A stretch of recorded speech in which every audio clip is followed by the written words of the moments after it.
Un voile de suspicion plane sur la mort de l'acteur oscarisé Gene Hackman et de son épouse dont les corps ont été retrouvés à leur domicile de Santa Fe. Le FBI a découvert des fichiers troublants sur un disque dur dissimulé dans le tunnel secret de Gene Hackman. Depuis, aucune information n'a été divulguée quant à son contenu. La plupart du temps, lorsqu'un événement tragique survient, il y a quelque chose de sinistre. Ce qui avait commencé comme une simple visite de contrôle chez un acteur de 95 ans s'est transformé en opération fédérale dès que les enquêteurs ont découvert un passage secret sous sa bibliothèque privée. Des archives souterraines scellées depuis des décennies et un disque dur contenant des recherches si précises, si organisées et si directement liées à des documents gouvernementaux classifiés que l'affaire a été classée avant même la fin de la première journée. Le FBI connaît le contenu de ces fichiers. Le public, lui, l'ignore. Et c'est précisément ce fossé que cette vidéo explore. Les portes qui refusaient de s'ouvrir. Le matin du 26 février 2025. Un homme à tout faire a passé un appel qui allait discrètement déclencher l'une des enquêtes fédérales les plus insolites de ces dernières années. Pendant des jours, il avait tenté de joindre quelqu'un au domicile de Hackman. Ses appels restaient sans réponse. Ses messages disparaissaient. La maison, qui avait fonctionné avec une précision silencieuse et organisée pendant des années, était devenue complètement silencieuse. Les adjointes du shérif ont emprunté une longue route de terre sinueuse, traversant les contreforts du nord du Nouveau-Mexique. Des pins pignons et des genévriers entouraient la propriété de part et d'autre, obstruant complètement la vue. La maison principale restait invisible jusqu'à ce qu'on soit presque arrivé au portail. Les voisins décrivaient depuis longtemps le domaine Hackman comme l'une des propriétés les plus privées de la région. Aucun visiteur de passage n'avait de raison de s'y attarder. Betsy et nous étions voisines. Elles adoraient le mode de vie de Santa Fe et considéraient cette ville comme leur chez-soi. Lorsque les policiers sont arrivés sur les lieux, ils ont trouvé les portails verrouillés. Ce simple détail a tout changé avant même le début officiel de l'enquête. La propriété avait été conçue pour rester hermétiquement close, à moins qu'une personne à l'intérieur ne l'ouvre délibérément. Clôture périmétrique, renforcée système de surveillance, portail d'accès contrôlé, 24 heures sur 24. Chaque point d'accès avait une fonction précise. Chaque serrure était intentionnelle. Ce n'était pas un endroit où quelqu'un avait oublié de laisser la porte ouverte. Les policiers ont forcé les serrures et pénétré dans la propriété. Le silence y était assourdissant. Aucun véhicule, aucun employé, aucune lumière aux fenêtres. Les imposantes demeures se tenaient immobiles parmi les arbres, comme si rien ne les dérangeait, dans une atmosphère qui évoquait moins l'intimité que le calme plat. Les agents ont fouillé la propriété et ont découvert les corps de Gene Hackman et de sa femme, Betsy Arakawa, à l'intérieur de la maison. Gene Hackman, 95 ans, son épouse Betsy Arakawa, 65 ans, et leurs chiens ont été retrouvés sans vie. Les images de la caméra corporelle des policiers montrent ces derniers découvrant le corps de Mme Arakawa, 65 ans, dans une salle de bain. M. Hackman, 95 ans, a été retrouvé près de la cuisine à proximité de la porte d'entrée. Les médecins légistes ont déterminé qu'Arakawa était décédé en premier des suites d'une infection virale grave et fulgurante, appelée VIH. Hackman est décédé quelques jours plus tard d'une insuffisance cardiaque, la maladie d'Alzheimer, et un stade avancé étant considéré comme un facteur contributif. Les déclarations officielles indiquaient qu'aucun des deux décès n'était dû à des actes de violence. Sur le papier, cela ressemblait à une tragédie. 2 personnes âgées décédées seules, dans une maison isolée, avant même l'arrivée des secours. Mais l'enquête ne s'est pas arrêtée là. Lors de la fouille des lieux, les enquêteurs ont découvert un ordinateur portable ouvert sur le bureau de la bibliothèque privée de Hackman. Ils l'ont immédiatement signalé. Et ce que cet écran révélait explique pourquoi cette affaire a basculé dans la routine avant même la fin de la première journée. La pièce qu'il ne quittait jamais, tard dans la nuit. Bien après que la plupart des membres de la maisonnée se soient endormis, Gene Hackman travaillait. Ceux qui ont visité la propriété dans ses premières années décrivaient un rituel immuable. Hackman, assis à son bureau dans sa bibliothèque privée, une lampe de lecture à la lueur tamisée, un ouvrage de référence ouvert à côté de sa main sur une page couverte de notes marginales de sa propre écriture soignée. Il travaillait comme un détective sur une affaire non résolue passion, sans se presser convaincu que la réponse était toujours là, à condition de chercher avec suffisamment d'effort et de persévérance. Son écriture était méticuleuse même dans les marges. Soulignements encadrés, flèches reliant des passages séparés par des dizaines de pages. Il consultait les ouvrages comme un enquêteur construit une chronologie, un fait, en entraînant un autre. Une carte annotée d'un récit qu'il assemblait pièce par pièce, mois après mois, année après année. Après avoir pris sa retraite d'acteur en 2004, cette pièce était devenue le centre de sa vie. Le bureau faisait face à un mur de bibliothèque, ce qui signifiait que pendant 20 ans, Gene Hackman était assis face à ce que les enquêteurs finiraient par découvrir caché derrière.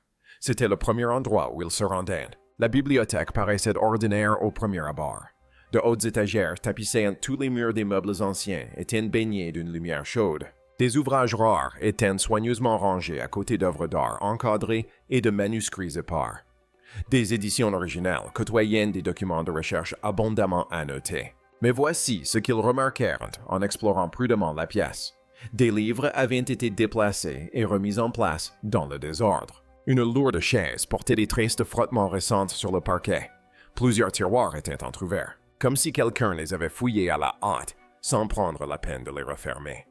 La poussière sur certaines étagères était irrégulière en décalage avec le reste. Quelqu'un avait travaillé dans cette pièce récemment et sans précaution. Ils examinèrent ensuite l'ordinateur portable, l'historique de navigation, l'arborescence et des dossiers. Les documents ouverts sur le bureau. Les recherches menées par Hackman dans les semaines précédant sa mort étaient précises, organisées et approfondies. Les enquêteurs commencèrent à recouper ce qu'ils voyaient à l'écran, avec les objets qui remplissaient les étagères autour d'eux. Construction de la guerre froide. Installation souterraine du nord du Nouveau-Mexique, programme fédéraux classifié du milieu du siècle. Cela ne ressemblait pas à la matière d'un roman. On aurait dit que quelqu'un essayait de confirmer une découverte antérieure. C'est alors qu'un des agents remarqua le mur derrière une section d'étagère. Les panneaux de bois n'étaient pas parfaitement alignés avec le cadre. Une petite incohérence. Le genre de détail devant lequel on passe 1000 fois sans y prêter attention, mais qu'une fois vu. Impossible d'ignorer. En y regardant de plus près, ils découvrirent un déclencheur mécanique dissimulé intégré directement dans le cadre en bois. Un petit point d'activation caché derrière une rangée de livres, à la hauteur exacte de la main d'un homme assis. Personne ne bougea. Si vous n'êtes pas encore abonné, abonnez-vous maintenant, car ce qu'ils ont trouvé au bas de ces escaliers change tout sur ce que Gene Hackman faisait dans cette maison, ce dont le tunnel se souvenait. Lorsque les enquêteurs actionnèrent le déclencheur, une partie du mur se déplaça vers l'intérieur avec une précision mécanique parfaite. Un panneau dissimulé s'ouvrit silencieusement dans l'obscurité. Derrière un étroit escalier de pierre descendait sous terre. La pente s'accentuait à chaque marche. L'air changea brusquement plus frais, plus lourd. Il portait une légère odeur métallique de rouille. Et cette humidité, qui ne s'accumule que dans la pierre, restait à l'abri de la lumière du jour pendant des décennies. Des faisceaux de lampes torches balayaient les surfaces rugueuses. Un agent posa la main contre le mur et la retira lentement sans dire un mot. Voilà le problème avec ce tunnel. Il n'a pas...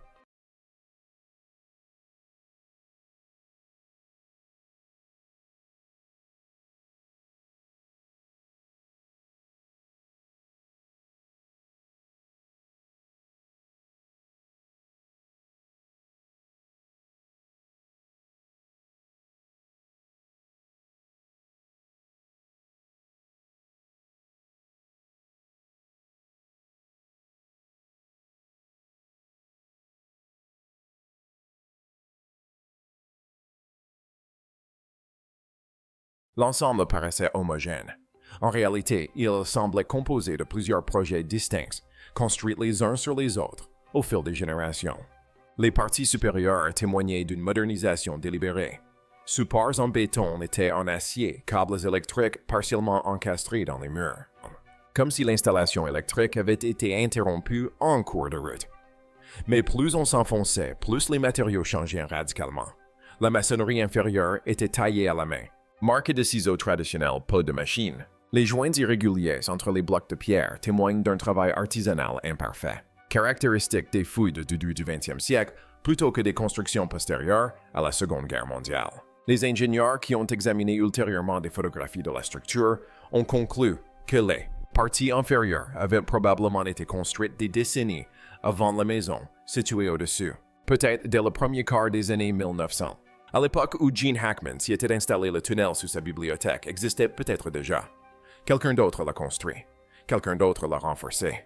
Quelqu'un d'autre avait dissimulé l'entrée dans les murs de ce qui allait devenir son bureau privé. Demandez-vous, Quel genre de personne creuse un tunnel secret sous une propriété et en aménage l'entrée derrière un mécanisme à hauteur de main comme sur une étagère? Ce n'est pas un hasard architectural. C'est un choix délibéré. La géologie du nord du Nouveau-Mexique rendait le creusement de tunnels possible, roches volcaniques, grès terre compactées, à la fin du 19e et au début du 20e siècle. On construisait régulièrement des chambres souterraines sous les maisons et les ranchs pour y entreposer des biens et s'abriter. Certaines furent renforcées et enterrées sous les propriétés qui s'agrandissaient. D'autres tombèrent tout simplement dans l'oubli au fil des changements de propriétaires. Mais les parties inférieures de ce tunnel ne ressemblaient ni à un entrepôt de nourriture, ni à un abri anti-tempête. Elles semblaient être le début d'une construction destinée à un tout autre usage. L'escalier ne débouchait pas sur un mur. Il menait à une pièce les archives souterraines. La chambre au fond du tunnel ressemblait moins à un entrepôt qu'à un lieu où des informations avaient été délibérément enfouies. De vieilles caisses en bois tapissaient les murs du sol au plafond. Certaines s'étaient effondrées sous leur propre poids, déversant leur contenu sur le sol de pierre, en tas recouverts d'une couche de poussière. D'autres restaient scellées, leur couvercle déformé par le temps, mais encore intact. La pièce avait l'aspect d'un lieu jadis organisé avec un but précis et méthodique, puis scellé et oublié. À l'intérieur des caisses, les enquêteurs découvrirent des traces, des documents, des photographies et des instruments métalliques couvrant apparemment plusieurs décennies. Plusieurs photographies datant du début du 20e siècle. Des groupes d'hommes vêtus de costumes sombres et de lourds manteaux étaient rassemblés autour de tables couvertes de cartes et de dessins techniques, ce qui situait les réunions dans les années 1920 ou 1930. Sur plusieurs photos, les hommes ne posaient pas. Ils travaillaient la tête penchée sur ce qui semblait être des plans d'architecture ou des schémas techniques. L'un d'eux désignait une partie précise d'un dessin sous le regard des autres. Une photographie portait une date manuscrite dans un coin 1937. Aucune des personnes figurant sur cette photo n'a été identifiée publiquement. Les documents étaient plus difficiles à déchiffrer et plus inquiétants encore. Nombre d'entre eux étaient écrits à l'encre délavée sur un papier devenu cassant avec le temps. D'autres étaient des copies carbone de machines à écrire fournies par l'administration. Plusieurs pages contenaient des annotations codées ainsi que des listes partielles de noms. Des noms qui ne figuraient dans aucun registre public accessible. Certaines pages étaient partiellement brûlées. Leurs barres étaient carbonisées et fragiles, comme si quelqu'un avait tenté de détruire le contenu de cette pièce avant d'abandonner. Quoi qu'ils aient essayé d'effacer, ils n'y sont jamais parvenus. Parmi les documents se trouvaient des instruments métalliques, des compas de dessin, des outils de mesure et de petits composants mécaniques ressemblant à des pièces d'anciens équipements topographiques gouvernementaux, du type de ceux utilisés par les ingénieurs fédéraux pour documenter les infrastructures classifiées du Nouveau-Mexique lors des périodes de construction souterraine intensive. C'est ce qui a interpellé les enquêteurs. Plusieurs pages étaient écrites dans ce qui semblait être une notation sténographique personnelle et non un code gouvernemental standard. Il s'agissait plutôt d'un code privé, un système de symboles abrégés et de fragments de mots incompréhensibles pour quiconque n'était pas formé à le déchiffrer. Ces pages présentaient les mêmes traces de brûlure que le reste des documents. Celui ou celle qui a tenté de détruire les archives visait spécifiquement les données codées. Il ne s'agissait pas d'un simple nettoyage aléatoire, mais d'une suppression ciblée. Cette personne a été interrompue avant d'avoir pu terminer, ou bien elle n'a pas eu le courage de le faire. Dans une caisse scellée à l'écart du reste et enveloppée dans une toile cirée qu'il avait remarquablement mieux conservée que tout autre objet de la pièce, les enquêteurs ont découvert un simple dossier en papier craft. Son contenu n'a pas été divulgué. Il est toutefois confirmé que le dossier a été retiré des lieux séparément de tous les autres éléments et transporté directement dans un laboratoire fédéral pour y être examiné. Ce dossier fait partie des éléments que les FBI n'a jamais évoqués publiquement depuis. Au fond de la pièce encastrée dans le mur de pierre se trouvait une porte en fer verrouillée du mauvais côté. La porte se verrouillait de l'intérieur. Cette porte en fer n'était pas de la même époque que le tunnel qui l'entourait. Sa construction en acier était comparable aux portes blindées installées dans les bâtiments gouvernementaux sécurisés au milieu du siècle, un épais revêtement métallique. De larges charnières, rivetées, ancrées directement dans la pierre environnante, avec une solidité à toute épreuve, même après des années passées dans un environnement humide et pauvre en oxygène. La porte était restée intacte d'une robustesse inconcevable pour une propriété résidentielle privée. Voici le détail qui a interpellé les enquêteurs. Le mécanisme de verrouillage était orienté vers l'extérieur en direction de la pièce où se trouvaient les enquêteurs. La porte était verrouillée de l'autre côté. Celui ou celle qui a verrouillé la porte ne se trouvait pas dans la pièce où il ou elle était. Cette personne était à l'intérieur de ce qui se trouvait au-delà de la porte, dans un espace que personne dans cette équipe n'avait encore vu. Un espace que les autorités n'avaient jamais publiquement confirmé ni décrit au moment de cet enregistrement. Personne ne parla. La surface en acier présentait de légères marques d'usinage, fabrication industrielle non artisanale. Son épaisseur et son système de renforcement correspondaient aux portes de chambre fortes, utilisées dans les installations sécurisées du milieu du 20e siècle, conçues pour protéger les archives classifiées contre les effractions et les dommages environnementaux. Les charnières étaient montées à l'intérieur, une caractéristique quasi exclusive des bunkers où les portes sont conçues pour résister à la pression extérieure. Le long des barres du cadre, les enquêteurs ont trouvé des traces d'un épais matériau de plafond en caoutchouc du type utilisé dans les environnements hermétiques. Quelqu'un a construit cette porte pour protéger ce qui se trouvait de l'autre côté. Et la dernière personne à l'avoir verrouillée se trouvait à l'intérieur. Imaginez un peu, juste au-dessus de cette porte en fer à l'étage supérieur, accessible par un passage technique dissimulé menant à un escalier en pierre, dont personne en dehors de cette enquête ne connaissait l'existence, se trouvait un ordinateur portable sur un bureau, ouvert les fichiers organisés de recherche pointant directement vers cette pièce, et un disque dur caché contenant des documents suffisamment troublants pour transformer une enquête pour mort naturelle en une opération fédérale. Le FBI a découvert le contenu de ce disque. Depuis, ils n'ont pas soufflé mot à ce sujet. L'ombre de Los Alamos plane. Il y a quelque chose que vous devez comprendre concernant l'emplacement de cette propriété. Los Alamos se trouve à moins d'une heure de route de la propriété Hackman, au début des années 1940. Le gouvernement américain a transformé cette région montagneuse isolée en centre opérationnel du projet Manhattan. Des scientifiques et des ingénieurs arrivèrent dans le plus grand secret. Les routes furent retirées des cartes publiques. La zone fut placée sous le dispositif de sécurité le plus important de l'histoire américaine. Ce qui se passait dans ces montagnes était conçu pour ne jamais être divulgué. Après la guerre, le secret ne fut pas levé, il évolua. Durant toute la guerre froide, le nord du Nouveau-Mexique abrita des laboratoires classifiés des centres de recherche et des installations souterraines. Le laboratoire national de Los Alamos s'agrandit régulièrement, menant des travaux sur l'ingénierie des armements et des programmes de sécurité nationale qui restèrent classifiés pendant des décennies. Des constructions souterraines eurent lieu dans toute la région bunkers, renforcés laboratoires souterrains, zones de stockage protégées creusées directement dans la roche du plateau. Certaines furent démantelées, d'autres scellées, d'autres encore disparurent complètement des documents. Au fur et à mesure que les programmes évoluaient et que les niveaux de classification s'accumulaient, posons-nous maintenant la question à laquelle les enquêteurs n'ont jamais répondu publiquement. Et si le tunnel sous la propriété Hackman n'avait pas été construit dans le cadre d'un projet privé? Et s'il avait été construit à l'origine à l'époque où le nord du Nouveau-Mexique était la zone la plus classifiée de la planète? Cela expliquerait pourquoi les sections les plus anciennes du tunnel ressemblent davantage à une installation gouvernementale sécurisée qu'à un sous-sol résidentiel. Cela expliquerait la porte blindée construite selon les normes fédérales du milieu du 20e siècle.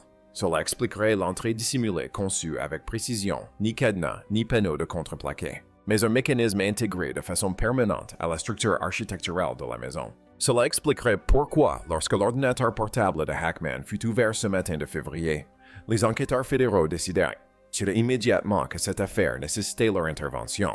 Que contenait le disque dur? Voici ce que nous savons. Lorsque les enquêteurs accédèrent à l'appareil sur le bureau de Hackman et au disque dur caché qui y était connecté, leur découverte entraînèrent une intervention fédérale d'une ampleur bien supérieure à celle d'un décès naturel. Des sources proches de l'enquête ont indiqué que les données présentes sur le disque étaient directement liées au contenu des archives clandestines, que les deux découvertes n'étaient pas fortuites et que Hackman n'avait pas simplement hérité de cet espace clandestin sans en connaître le contenu. Il savait qu'il y menait des recherches depuis des années. L'arborescence du disque dur contenait des dossiers de recherche organisés, couvrant des sujets correspondant précisément à la période historique représentée par les documents ci-dessous. On y trouvait des photographies numérisées, des résumés dactylographiés, des chronologies de référence croisées de la correspondance avec des historiennes, des archivistes et au moins une personne liée à un centre d'archives fédéral. Selon certaines sources, un dossier a immédiatement attiré l'attention non pas en raison de son intitulé, mais de son contenu, une tentative structurée menée pendant des années d'identifier l'origine de la construction du tunnel et de la situer par rapport aux infrastructures fédérales classifiées connues. Des programmes mis en œuvre dans le nord du Nouveau-Mexique entre 1930 et 1960. Le récit de ces recherches ne ressemblait pas à celui d'un romancier cherchant à créer une atmosphère particulière. On aurait dit celui de quelqu'un ayant fait une découverte et tentant d'en comprendre le sens et d'identifier les instigateurs. C'est là toute la complexité du terme « troublant ». Il ne s'applique pas à des photographies, des aveux ou des documents classifiés pris isolément. Il décrit ce qui se produit lorsqu'un schéma se dessine clairement, lorsque les éléments d'une enquête privée menée pendant un an seul dans une pièce fermée à clé au-dessus d'un tunnel dissimulé, convergent vers quelque chose que le gouvernement fédéral a passé des décennies à s'assurer que personne ne découvre. Les recherches ne se contentaient pas de mentionner des programmes classifiés. Elle les nommaient. Elle les situait géographiquement par rapport à la propriété. Elle pointait du doigt une période de construction précise. Et quelle que soit la conclusion à laquelle ces recherches aboutissaient, Hackman était sur le point de les mener à bien lorsqu'il est décédé. Le FBI a saisi le disque dur. Ils ont fait disparaître le dossier de Menil. Ils n'ont fourni aucune information publique à ce sujet. Cette absence n'est pas anodine. Les enquêtes qui se concluent proprement sont généralement rendues publiques. En revanche, elles n'impliquent pas de ressources fédérales de fouilles médico-légales approfondies, ni le retrait discret de documents d'archives d'une pièce qui n'aurait jamais dû exister. Quoique Hackman ait découvert, il l'a découvert seul. Puis il a cessé de téléphoner, de recevoir des visites. Le silence s'est abattu sur la maison pendant les semaines précédant sa mort. Non pas le silence d'un homme qui se retire progressivement, mais celui d'un homme arrivé au terme d'une vie et désemparé. Une vie construite autour des secrets. Gene Hackman a passé sa carrière à incarner des hommes conscients du poids des informations classifiées. La French Connection, la conversation, l'ennemi de l'État, le pouvoir absolu. Film après film, il a campé ce type d'homme qui savait précisément où étaient dissimulées les informations dangereuses et qui comprenait parfaitement le sort réservé à ceux qui s'en approchaient de trop près. Pendant longtemps, cela était évident. Ses performances sont l'œuvre d'un acteur talentueux, doté d'un don pour l'intensité. Observez maintenant cette propriété de Santa Fe depuis l'extérieur. Des véhicules fédéraux sur les lieux. Des enquêteurs descendant d'un escalier dissimulé sous sa bibliothèque privée. Une chambre souterraine scellée. Une porte en fer verrouillée de l'intérieur. Un disque dur caché retiré et transporté dans un centre fédéral.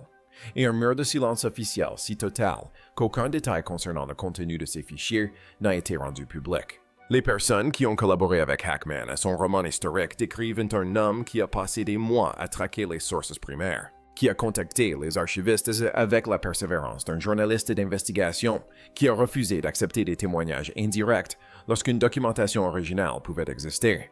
Patient, méthodique, absolument convaincu que la réponse se trouvait toujours à qui cherchait suffisamment. Maintenant, regardez la propriété où il a vécu pendant 20 ans. Un domaine isolé aux abords de Santa Fe.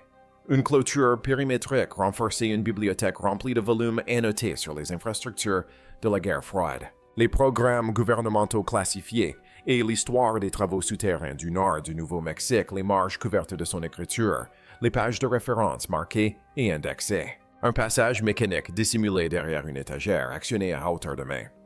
Des archives souterraines contenant des documents centenaires, des enregistrements codés partiellement brûlés. Un dossier scellé retiré par des agents fédéraux. Un ordinateur portable et un disque dur caché renfermant suffisamment d'éléments pour transformer un simple contrôle d'aide sociale en une opération fédérale. Ce n'est pas une retraite, c'est un projet.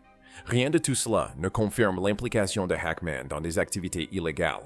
Mais le domaine où il a passé ces dernières années n'était pas le havre de paix, loin de la vie publique, qu'il laissait paraître depuis la route. Que reste-t-il secret? Aucune déclaration officielle n'a abordé l'ensemble des découvertes faites sous la propriété Hackman. Le contenu des archives souterraines n'a pas été catalogué publiquement.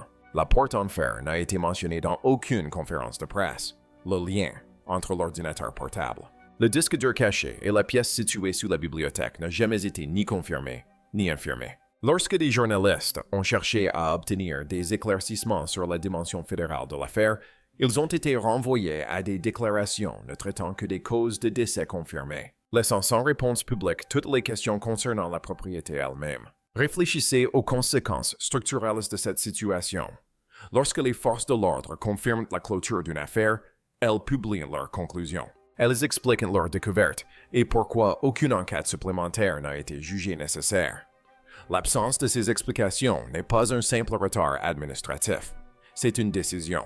Quelqu'un a décidé que le contenu de ce disque dur de ce dossier de Manille et de ses archives ne serait pas divulgué. Cette décision a été prise à un niveau supérieur à celui de l'enquête locale, et elle est maintenue. Ce silence constitue une information en soi. Le tunnel sous cette bibliothèque fut construit par une personne renforcée par une autre, puis dissimulé dans les murs d'une maison. Préservé pendant des décennies, il subit des transformations jusqu'au matin.